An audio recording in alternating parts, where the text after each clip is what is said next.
For thousands of years, people have invented and endured all kinds of disciplines, deprivations and discomforts in the hope of achieving enlightenment. Spending a week under canvas in Hampshire hardly ranks with some of the great sacrifices that litter the history of practically every religion. The atmosphere here at Brockwood Park is that of the international campsite. The only ceremonies and rituals performed are self-imposed. The man that more than 3,000 people have come to hear has rejected all of the panoply and dogma imposed by organised religion. He's even rejected the role for which he was groomed, Messiah. He's Jiddu Krishnamurti. I've come to hear Krishnamurti. You're first in the queue. How long have you been waiting for? Since about 10:15 last night. Why was it important to get there quite that early? To be close. He invites one to have a conversation with him. He's always saying, can we discuss together this, that and the other? And this is an invitation to really to participate. And that you can't do if you're a quarter of a mile down the tent. He's very profound, and I think if you can listen to him, something in your brain might start happening. It probably shouldn't be necessary to come every year. Once you've heard it, you've heard it. But, you know, it's like looking at a mountain or a tree, you know, so it's good to come. Now in his 91st year, Krishnamurti has been described as one of the greatest philosophers and teachers of all time, a role he can hardly have anticipated 56 years ago, when, to the profound shock of his devoted followers, he announced he was not the Messiah and dissolved the organisation of which he was the head. Krishnamurti never refers to himself as I, always as K or the speaker. So what is the role of the man they have come to hear? What is the role of a flower? It just exists. And if those who like to go and look at it, smell it, and like it, say what a beautiful flower it is, it exists.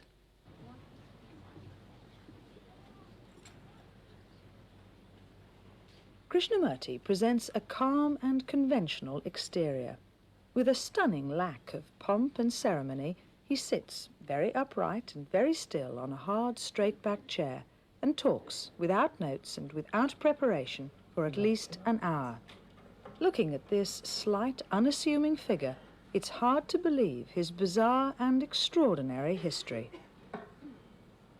He was born in 1895, the 8th child of a Brahmin family, the highest caste at a time when the system was rigidly observed. He was very close indeed to his mother, who, before he was born, said she had a premonition that he would be, in some way, remarkable. She died when Krishnamurti was 10 years old, and the family moved to Adyar, near Madras. It was here, living in extreme poverty, that he was spotted by Charles Webster Leadbeater, a leading figure in the Theosophical Society.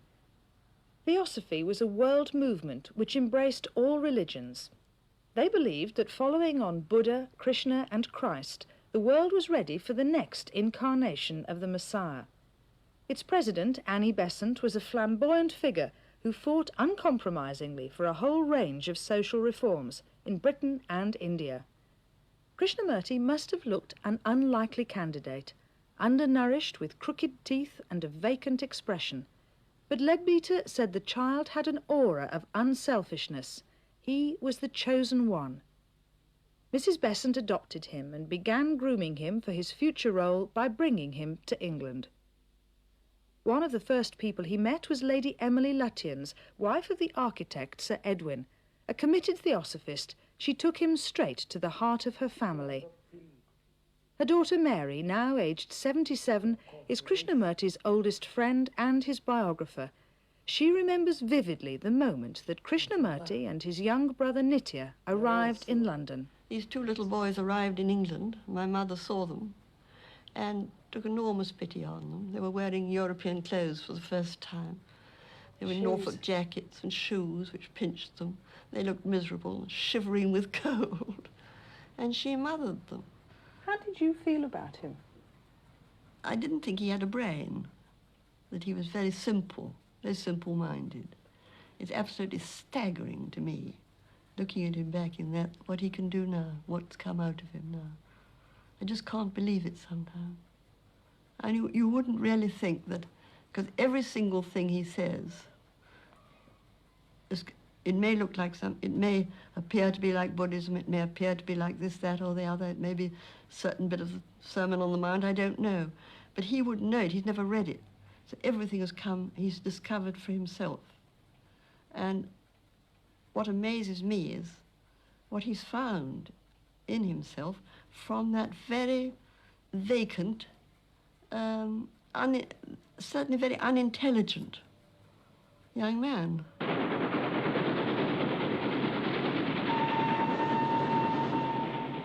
Krishnamurti and Nitya were introduced to a rich and aristocratic Edwardian London. Of the two brothers, Nitya was considered the quicker and brighter. His death some years later was to affect Krishnamurti deeply. Over the following years, the brothers travelled all over Europe to America and Australia. Theosophists everywhere eagerly awaited the day when Krishnamurti would assume the role for which he was destined. Krishnamurti had a fascination for all things mechanical. He taught Mary Lutyens how to drive. The relationship blossomed. Was she in love with him? Yes, I'd been in love with Nitya tremendously. It was the love of my life. And then I suppose I fell in love with Krishna after Nitya's death. He wrote wonderful letters, and unfortunately I destroyed all his letters to me. Was there a point at which he ever really believed that he was going to be the new Messiah? Yes, definitely. He did believe, and there was a wonderful occasion when we'd all been in Sydney under Mr. Leadbeater, and we came back for the Jubilee Convention at Adyar. That was I suppose its 50th year, 1925. And it was rather expected that the Lord would speak through him for the first time. And I was there, and he was speaking at 8 o'clock under the banyan tree. It was a wonderful place. And he was talking about that when he comes, this sort of, which he used to talk about in those days, when he comes. And he suddenly changed to saying, when I come, I will do this. And it was an absolutely thrilling moment. Krishnamurti was extremely grateful to all those who had such a trusting faith in him. He tried his best to please them, going to huge theosophical gatherings and undergoing for him the torture of getting up and speaking in public. Obviously, the theosophists influenced him, but it seems only superficially. All the time he was working out his own philosophy, his own view of how to arrive at the truth. The time bomb had begun to tick. In 1929, at a vast gathering of theosophists at Oman in Holland, it exploded. I think it was in the morning, he spoke up and he said, I'm now going to dissolve the order which I happen to be head. You can go and join another order if you want to. I don't want followers. I don't want followers. If there's one person who understands, it can do more good than all these 3,000 people here. And it was a big and very rich organization. And he gave it all completely away, and all the land and all the property and the castle had been given, he gave it all back to the owner. And he divested himself of all property. And one of the things, a very lovely speech he gave on that occasion, was to say, truth is a pathless land. You cannot get to it by any path whatever. In what became his most famous speech, Krishnamurti said, "This is no magnificent deed, because I do not want followers, and I mean this. The moment you follow someone, you cease to follow truth. I am concerning myself with only one essential thing, to set man free. I desire to free him from all cages, from all fears, and not to found religions, new sects, nor to establish new theories and new philosophies." The speech was such a shock to many of the followers that they turned away from the man from whom they had expected so much. Others took a different view. Today, one of those early devotees travels every year from New Zealand to hear him speak, Basil Gossage. To some it was a very traumatic experience, the end of the world.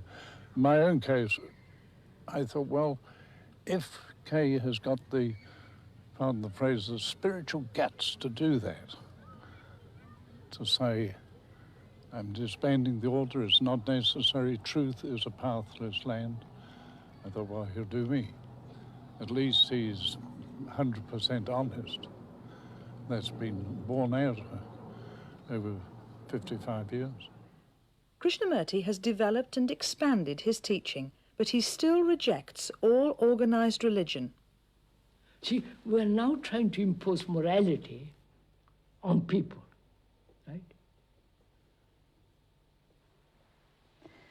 Many religions I know. tried. They've failed. Why? You tell me, why? Because they're based on some belief, which has no value at all, on some dogma, right? Faith, and do this, don't do that. That's what religions have done. They would say there are all different ways, No. different paths. That's all good old game, that, different paths. Because I'm a Hindu, and I say, it's my path. You are a Christian, you say, that's your path. It's nonsense. Path to what? They say to God, to truth. As though fixed. God and truth are stationary. Aren't they? Of course, living thing can't be stationary. The people who come to the gatherings are a disparate bunch of all nationalities, rich and poor. No one ever counts how many come, and though there is a collection, no one is charged admission. If they have anything in common, it seems to be an intellectual rather than a spiritual approach to life, though Krishnamurti teaches that too much thought is one of man's biggest problems. Are they expecting you to be their authority, do you think? Partly. And partly also, they want somebody to tell them what to do. They must be very disappointed when you don't. Yes. Not disappointed. They say, what the devil is he talking about? Or say, I must understand what he's talking about. You are not understanding somebody. You're understanding yourself. I feel I understand intellectually, but actually in my life I think it's rather limited. You know, I mean, it hasn't changed me completely. That's what I mean. When I hear him, I think I understand completely what he's saying in terms of the words he uses and so on. But it doesn't have its corresponding effect in my life. I don't know. I think the self seems to be so strong, and one resists it so completely. He really is nobody. And if we could understand that completely, that might change our lives. But we don't. What do you get out of coming then? Pardon? What do you take away from a week here? That's the whole problem. We all want to have something. That's the goddamn problem. It's understandable though, but that's our problem. We're so greedy, we want it. And maybe that works too. If you really want it, you might get it. It being what? If you don't really want it, you won't get it. It being what? I don't know what you want. It's what you want. It depends how you listen. He's very repetitious if you just listen, if you don't really listen, and you're just aware of the words and the superficial meaning. Whereas if you really listen, you can say that the bird singing in the garden's repetitious, the blackbird sings the same week after week. But if you really listen, it's always new. And the same thing with Krishnamurti. If you really listen, it's new. There's an art of listening. When you listen to Beethoven or Mozart and so on, you listen. You don't try to interpret it, unless you're romantic, sentimental and all that. You absorb, you listen. There's some extraordinary movement going on in it. Great silence, great depth to all that. So similarly, if you can listen, not only with the hearing of the ear, but deeply, not interpret, not translate, just listen. So when they all leave the tent and they say what he really meant was... Yeah, then you are lost. I remember when I listened to him for the first time, it was nearly impossible because I couldn't accept what he was saying. Why? Because it's very strong. He throws you back to all your things you can't accept. You see, you are greedy, you are jealous, you are all that, and you know you are. And when he throws you back at this, you say, no, I don't like to see that. Now, after some years, I got very used to, well, to look at this because I wanted to, because I saw it got really very much easier to accept it than running away from it. Because if I run away from it, I got always more fear and fear and fear because the thoughts go round and round. So now I would say, I don't know if I understand him, but I understand myself a little bit better. Our brain is very limited. Right? Our brain is so heavily conditioned by the scientists, by propagandists, by religion, by all the historical events, whether it's Lenin or somebody else. Our brains are conditioned. And we live in that condition. Right? And that condition is creating havoc in the world. Is there a way out of that condition? Yes, there is. That requires a great deal of inquiry. You cannot just say, well, tell me in 2 words. People have tried to say in 2 words things like love one another, Oh, no, turn no, the other no. cheek. There are no easy solutions? There is no easy... Of course not. But you see, is there an easy solution for a blade of grass that grows in the cement? There's a path there. And you see grass pushing, pushing, pushing. It broke. If it has life, it goes through. Right? Blade of grass. As our brains are terribly limited, our life is limited. Right? And can that brain, which has evolved through millennia, can that brain radically change?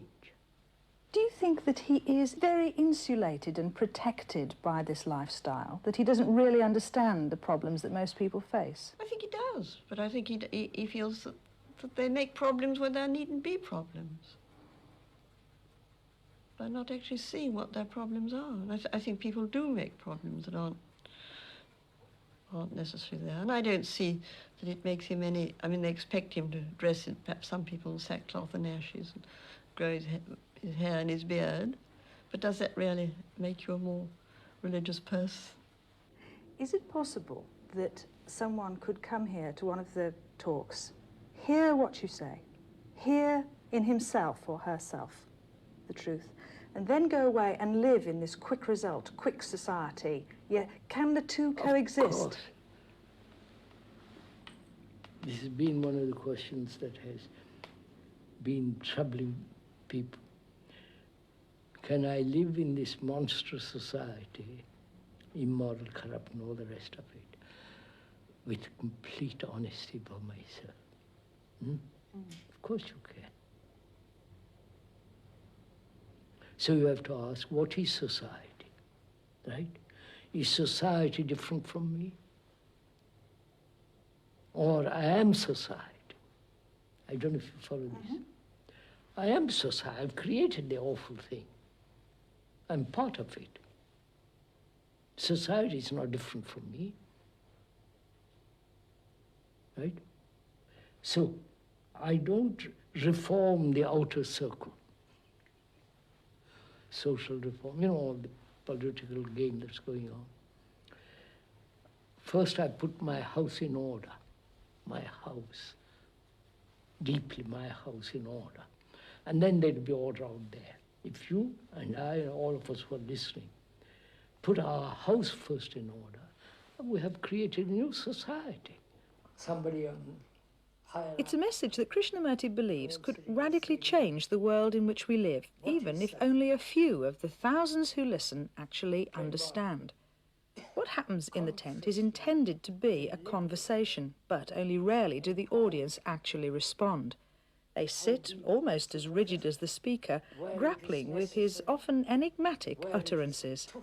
Few of them probably have any idea of Krishnamurti off stage, of his love of good clothes and pleasant treats. You should see him in London when he comes to London. Why? How elegant he looks then. What does he like to do when he comes to London? He goes to his tailor and he comes up, say, for the dentist, and we always have lunch at Fortnum and Mason's in a very quiet place at the top, the fourth floor, and to get his hair cut. Otherwise he hates London.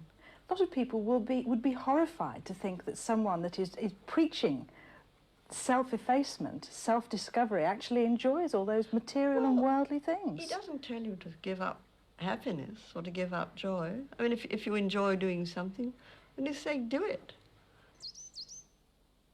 Krishnamurti leads a life untroubled by money worries. Like the Queen, he's distanced himself from it, owning none and handling none.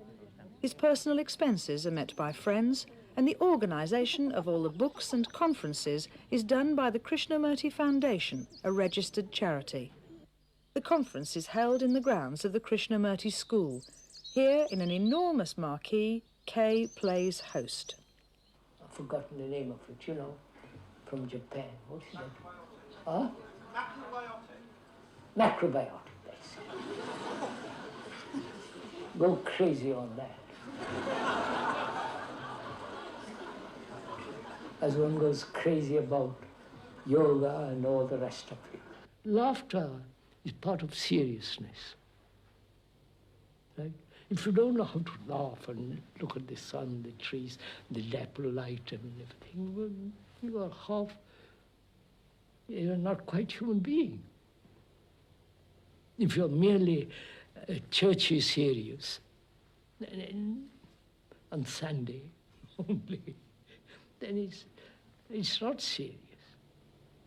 I mean, laughter, smile, that sense of humor, enjoying good jokes, not vulgar, really good jokes. The jokes Krishnamurti makes in public are rather sparse, but they, along with everything else he says, is enshrined forever on videotape. Modern technology is giving an advantage to Krishnamurti denied to past gurus, philosophers and messiahs. Every interview he does, every speech he makes is recorded and left unedited. Immediately after his morning speech at Brockwood, for £23, people can buy a copy of the event. So, even after his death, there need be no interpreters. What impact do you think having the videos will have in the future? On this, maybe we can avoid that it is going to be spoiled, the original thought. Like we talked about a little while ago, maybe the whole Christianity would have been different if there would have been video in the time of Jesus Christ. What do you think will happen when he dies? I don't know. There'll be interpreters, there'll be people who want to build organisations. But the beauty of it is we have these videotapes, you see. They used to mistranslate the Bible, didn't they? Say he said this, he said that. But the videotapes can't lie. They're there for posterity. It'll go on with the individual. Must do. How long are you going to carry on doing it for? I've been asking people around, friends of mine, say, look, the moment I'm gaga, stop me. I don't. I've got plenty of energy. Because you don't carry all the burden of the past, which is very nice.